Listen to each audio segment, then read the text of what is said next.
Aunty aunty বাসায় না মেহমান আসছে, উঠেন। এত দুষ্টামি করো কেন? হ্যাঁ, এক জায়গায় বেড়াইতেছে আমার সাথে দুষ্টামি করে, দেখছি বাচ্চাটা কেমন দুষ্টামি করতেছে। কি অবস্থা কারো বাসায়, কি না জানো ও তো দুষ্টামি করে না, আপনার না আপনার মোবাইলটা দেন, তাহলে দুষ্ট কমে যাব। আমার মোবাইল দিব রে? হ্যাঁ। না আমার মোবাইলে কোনো গেমস টেমস নাই, কি দিব? বাচ্চা কি খেলবো? তাহলে ইউটিউব দেন। ও ইউটিউব দিব হ্যাঁ। বাচ্চাকে? ও আচ্ছা, দেখতে হবে বাসা ওয়াইফাই আছে কিনা, ইউটিউব যে দিব বাসা ওয়াইফাই আছে কিনা এটা আমার দেখতে হবে। এই বাচ্চা, এই কত বড় সাহস, চিন্তা করছো মগটা ধরতাছে। ইয়াল্লা, এটা আমার মগ, পুইরা ভাঙা ফেলে। হ্যাঁ আল্লাহ আল্লাহ, পুইরা ভাঙা ফেলে আর রক্ষা আছে। আগু মা, তোমার আরেকটা নতুন মগ এনে দিতেছি।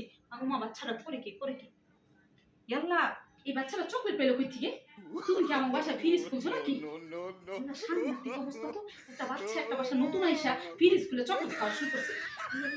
কি অবস্থা, এখন তো বাচ্চারা রাগ করে না। মা গো মা, কারো বাসায় গেলে একটু অতিষ্ঠ করে ফেলে। চুপ চুপ চুপ করে খেলো, বেশি দুষ্টামি করবে না, চুপ করে খেলো। আবার আইসা আমার মোবাইল দেখতে চায়। বাপরে বাপ, কি অবস্থাটা করে এখনকার যুগে বাচ্চা কাচ্চা মানুষের বাসায় এসে। বাবা রে বাবা, এখনকার বাচ্চা আমার চেরি ফুল নষ্ট করে দিতেছে। ওমা গো মা ঘুমা, একটা বাচ্চা বাসায় এসে এমন করে। এই চুপ করে বসো, চুপ করে বসো। বাসায় এসে কেমন করে আমার চেরি ফুলটা নষ্ট করে দিচ্ছে। আমার বাচ্চাটা কানবো না? চেরি ফুলটা নষ্ট করে দিতেছে। এই যে শব্দ হইলো কেন? ও বুঝছি, ওই আপা গো বাসায় মনে হয় শব্দ হইতেছে। আপা, আপনাকে বাসায় মনে কোনো মেহমান আছে। এ বাবু, তুমি কি কোনো খাবার অর্ডার করছিলা? আমার মনে হয় এই বাবুটা কোনো খাবার অর্ডার করছে। আপা, ওই যে আপনার বাসায় মেহমান আছে মনে, বুঝছেন?